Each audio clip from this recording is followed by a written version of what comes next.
vosotros no sabéis quién eres, tranquilo que estáis en buenas compañías, porque yo hace unos años, pocos años, tampoco lo sabía, y tengo 65 años, ¿ok? Entonces yo lo he descubierto quizás a 62 o 63 años. Un hombre enorme.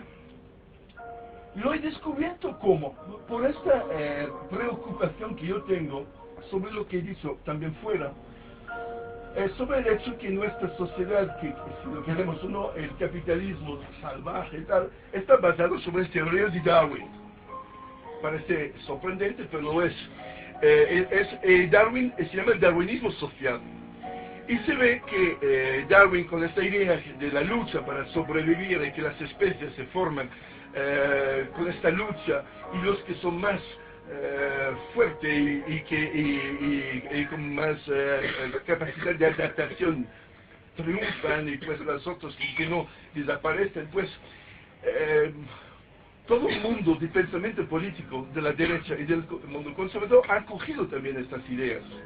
A pesar de ser totalmente contrario a la iglesia cristiana, porque Darwin fue, ¿cómo se llama? No mandado a la hoguera, pero porque en Inglaterra no se hacía, pero podía haber ido a la hoguera, porque la iglesia no aceptaba nada de estos principios.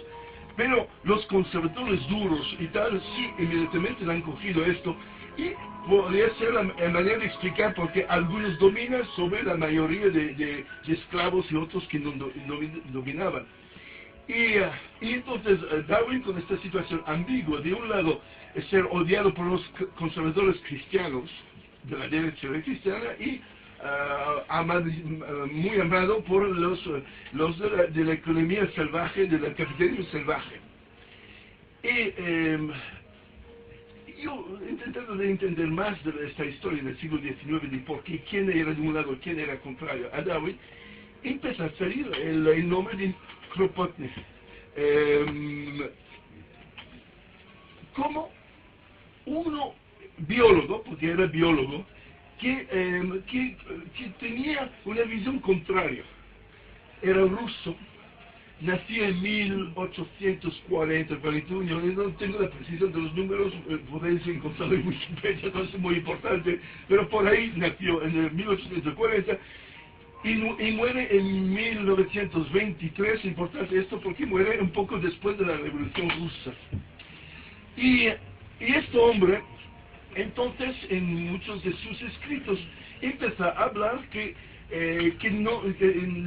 la vida tenía otras estrategias, no solo triunfaban los que eran más, sobrevivieron los que eran más fuertes y más dinámicos y todo, pero también había otras especies que tenían una estrategia de solidaridad.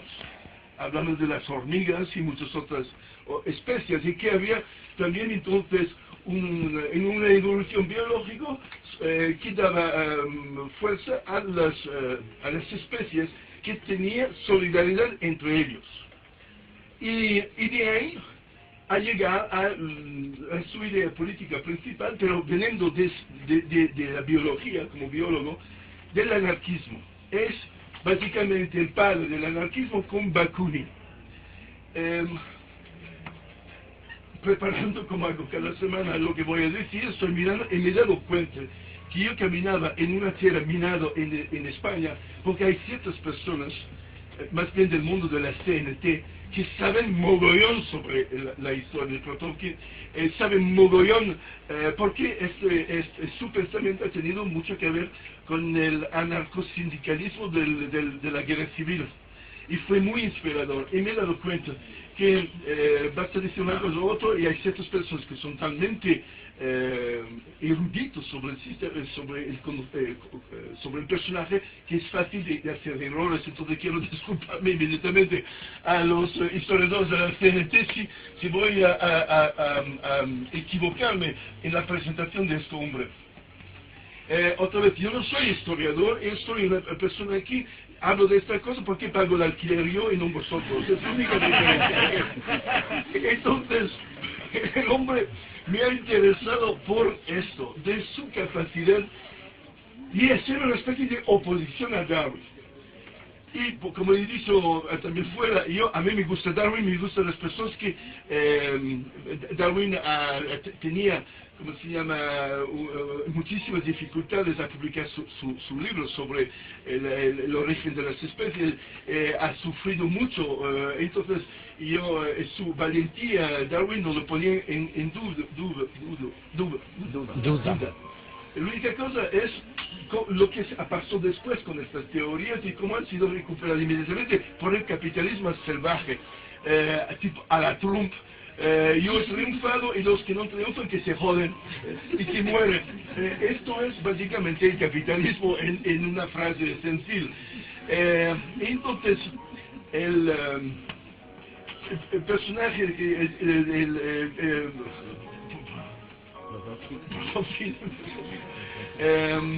tenía esta posición que yo veo como la posición también científicamente totalmente válido. Es el contrario. El contrario, es decir, una especie que sabe practicar la solidaridad, que sabe organizarse entre ellos a nivel, incluso como se dice hoy en día, horizontal, tiene también una capacidad de sobrevivir quizás más fuerte que el individualismo. Y, como podéis imaginar, no son discusiones sobre hechos históricos del pasado, es la realidad hoy en día. Lo que el 15M ha intentado de defender en España, lo que Podemos con todos sus problemas intenta de defender es esta idea de que una economía basada sobre la solidaridad, una economía basada sobre las relaciones entre personas horizontales sin jefes, si posible, es una opción válida. Si uno lee entonces la vida y la historia de Kropotkin, se ve que no es tan fácil esto, es complicado. Me interesa la vida de las personas porque yo creo que se entiende mucho más sus ideas si tú sabes de dónde han salido estas ideas. Pues esto Kropotkin era de una familia altamente aristocrática, era un príncipe. El príncipe nació en Moscú, de las familias aristocráticas rusos.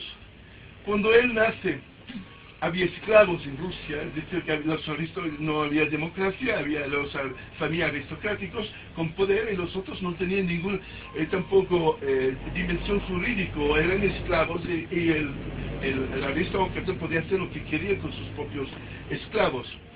Entonces él nace en un mundo democrático totalmente esclavagista. Es un hombre joven que se ve con mucha sensibilidad y muy inteligente. Fue mandado a una escuela a San Petersburgo que formaba a la gente del imperio. Era una escuela de élite, de personajes que después servían o en los militares o en la administración de los zar. Entonces ha hecho una escuela de élite como príncipe. Y he leído rápidamente puntos autobiográficos. Ya a 20, 21 años no le gusta el mundo en el cual él vive, ve como muy injusto sus privilegios al lado de la gente de la calle, odia las fiestas y los bailes y todo el lujo que había en esta Rusia imperial, y pide, a la diferencia de muchos de sus compañeros, de ser mandado en Siberia, que era un castigo, evidentemente, pero él al contrario quería liberarse de Moscú, de San Petersburgo y de las fiestas y ser útil para los zar en un papel administrativo en los lugares más lejanos de la Rusia. Quiero poner insertar una información. Yo voy a menudo en Rusia, me gusta muchísimo el mundo ruso. Y lo que más impresionante es la Rusia es su tamaño. Se puede ver, tú lo ves en la mapa, tú ves que es muy grande, pero cuando lo vives, es gigante, no sé, con 18 o 20 veces la España de superficie. Y ya la España no es pequeña en Europa, pero es inimaginable las dimensiones. Entonces, cuando uno dice Siberia, dice otro planeta, es otro universo, es la naturaleza total y absoluta. Y que tú descubres en su autobiografía que en sus 6 o 7 años en Siberia, observa cómo la gente, hay muy pocos europeos que viven, muy pocos rusos, hay muchos pueblos indígenas, no se habla de esto, pero en la Rusia del Norte está poblado de pueblos indígenas, como los indios en Canadá. Y él descubre la vida comunitaria de los pueblos indígenas. Y se ve que cuando hace frío, como hace frío en Siberia, menos 50 grados durante 2 o 3 meses, tú no puedes vivir solo. Tú necesitas ayuda de tus vecinos, de tus cosas, y tú das la misma ayuda a ellos. Entonces son tribus, grupos que viven juntos, y este hombre, acostumbrado a la aristocracia de Moscú, a las grandes fiestas, descubre una realidad que también, en cierta manera, yo he descubierto cuando he vivido en Canadá. Yo he vivido un tiempo en Canadá, también en el norte, cuando hace de verdad frío. Te das cuenta que las posesiones, el materialismo no sirve absolutamente de nada, y lo que más importa es el calor de un fuego y el calor de una buena conversación, y quizás también el calor de un whisky o de en Rusia, vodka. Y entonces es una cosa mucho más sensual, mucho más en contacto. Y me imagino que ese joven Protofkin vive esto. Y vive también la presencia de la naturaleza. Es biólogo, como he dicho, entonces consigue hacer investigaciones de biología, tanto que le dan, a Moscú le dan premios, sus investigaciones son muy apreciadas, y viene hasta publicado en National Geographic, no Geographic americano, pero el inglés de la Academia Real de las Ciencias Inglesas, sus estudios. Hace estudios también sobre la evolución del clima en la Tierra, y se da cuenta, por ejemplo, en uno de los primeros, que en la época de los glaciares, ¿se dice glaciares? Las glaciares llegaban muy al sur, mucho más al sur de actualmente, y gran parte de Europa era cubierto pues antes de él no se sabía estas cosas, y él investigó sobre esto. Digo todo esto porque tú ves de un lado un hombre de una grande cultura y de una grande aristocracia. Un hombre después que se abre a los pueblos indígenas y a la naturaleza, y todo esto me encanta como personaje. Y de ahí lentamente vuelve a Moscú y empieza a hacerse unas ideas sobre una revolución posible y cambiar radicalmente las estructuras. Habla de las cosas que a nosotros nos interesan mucho, es que la igualdad entre personas, la superioridad de la aristocracia es totalmente falso, es totalmente un abuso, un absurdo, y entonces él va sobre este tema. Se pone, intenta organizar lo que entonces él empezó a hablar de anarquía, de la posibilidad que la gente no necesita un gobierno, pero que pueden organizarse entre ellos. Lo que él había visto directamente en los pueblos indígenas, es así que funcionaba el pueblo indígena. Y pues ha vuelto a Moscú, y ahí encontró a otras personas y todo con estas ideas, y rápidamente es diana de los servicios secretos rusos, ya entonces había servicios secretos rusos, y estaban continuamente perseguidos por miedo de una eventual revolución. Entonces también esto es interesante de ver que en 1870, 60, 70, el miedo de la revolución contra los zar era continuamente presente en Rusia, y que pues la revolución de 1917 no llega por casualidad, es un largo camino de décadas para intentar hacer caer el emperador. Y entonces desde este momento su vida cambia radicalmente, y en vez de ser un profesor botanista, biólogo, ¿cómo se llama? Estudio del los glaciares, se transforma en un prófugo de la policía y revolucionario anarquista.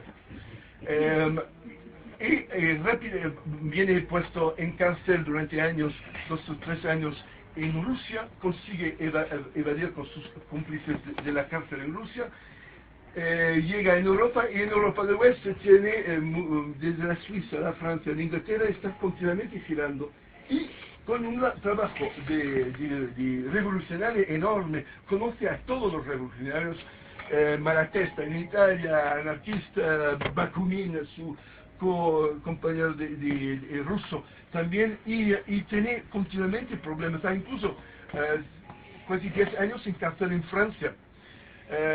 Muy contradictoria esto de la Francia, todos los revolucionarios inspirándose de la Revolución Francesa, y pues tan solo 40 o 50 años o 60 años después de la Revolución Francesa son más conservadores ellos que a los demás en Francia. Y entonces, estos entrar y salir de la cárcel lo hace todavía más fundamentalista en su visión de una otra estructura política. Consigue otra vez salir de las tres cárceles francesas y llega a Inglaterra, donde vive 30 años en Inglaterra. Su última parte de su vida es en Inglaterra. En Inglaterra se hace amigos de Bernard Shaw, el gran teatrante, y toda la gente más famosa y gente de cultura de Inglaterra. Consigue también una revista y un periódico que habla de anarquía, y esta última parte de su vida vive entre honorado como grande biólogo y también respetado como gran hombre de política y revolucionario, por lo menos en Inglaterra. Últimos años de su vida. De una manera sorprendente se declara en favor de los ingleses y los franceses en la Primera Guerra Mundial, en contrario a todos sus compañeros revolucionarios en Rusia que no querían que la Rusia participara en la Primera Guerra Mundial. Y esto sería complicado de entrar porque fue partidario de los ingleses en la Primera Guerra Mundial. Pero llega la revolución en Rusia, los rusos salen de la Primera Guerra Mundial, él vuelve en Rusia después de 40 años de exilio, y viene honorado una multitud de gente a venir porque lo ven como un padre y una persona que ha luchado por esta revolución que finalmente llegaba.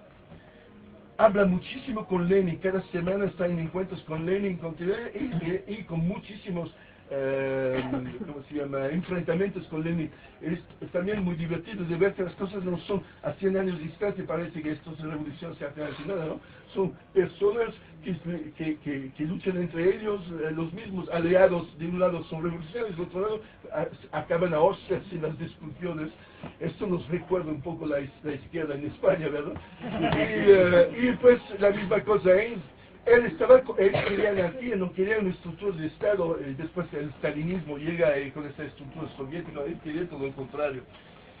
Y muere en 21 o 22, por ahí, honorado del pueblo, pero casi encarcelado en la revolución que él había querido y en la cual había tanto obrado. Casi pasaba los últimos meses de su vida en la cárcel por ser un disidente, entonces un eterno opositor en este sentido. Y por todas estas razones, no sé, yo he tenido ¿cómo se llama? Un gran movimiento de corazón a este hombre, una persona que podía haber a sus 20 años no dicho nada y disfrutar de ser príncipe, poder haber llegado a los más altos niveles de la estructura de los zar, de la administración de los zar, y pasado su vida sin ningún tipo de problema, y al contrario, creo por honestidad o quizás por inocencia, empezó desde su juventud a decir la verdad, o por lo menos su verdad, y por eso fue amado y odiado continuamente. Yo lo que más me retengo de su vida, esto es su relación con los pueblos indígenas y su conclusión de una vida mucho más de tribu y mucho más directo y más horizontal y de solidaridad, y no un sistema de triunfo del egoísmo, que es donde Darwin, que había teorizado Darwin.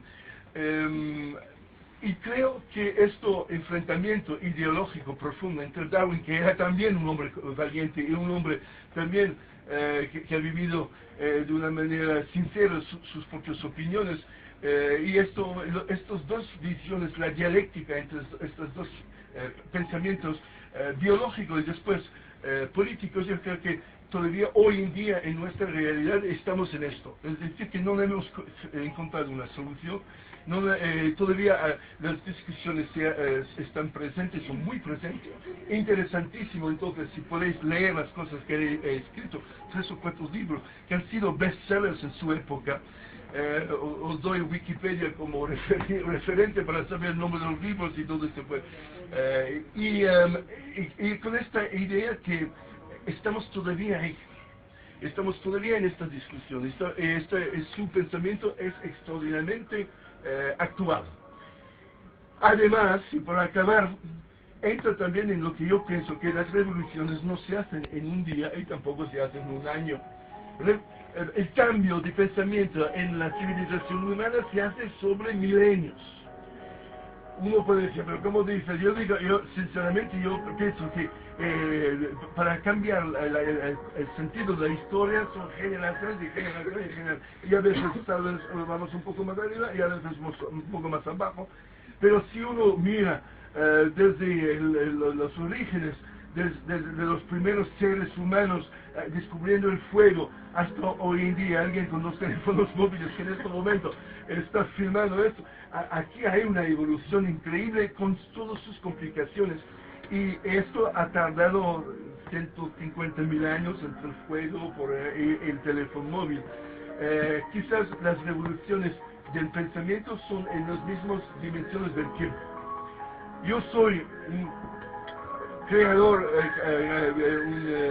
creyente en el efecto mariposa, es decir, la idea que las alas de una mariposa se mueven, no tiene nada de energía, es una energía mínima estas alas de mariposa, pero mueven un poco de aire cuando se mueven. Este aire que se mueve puede influenciar otros movimientos de aire, y posiblemente después de 1000 años este primer movimiento de las alas de una mariposa ha creado una tormenta enorme a miles de kilómetros, pero teorías del caos matemáticos existen, y yo creo que eso, que una idea de un hombre como Kropotkin, una ala de un hombre solo que va describiendo sus sensaciones en las selvas, en las forestas de Siberia y su vida con los aborígenes, esta idea quizás tardará miles de años, pero llegará. La cosa triste, pero quizás también que nos llena de optimismo, es que como todo esto es mucho más largo que una vida humana, tú puedes creer en esto y nunca vas a saber si tienes razón o no. Eso es el punto.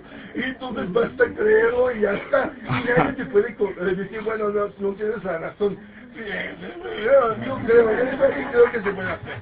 Y de hecho la historia de una cierta manera demuestra que pasan las cosas de esta manera. Entonces, para el amigo Piotr, a ver si Kropotkin, un saludo católico. ¡Guau! ¡Guau! ¡Guau!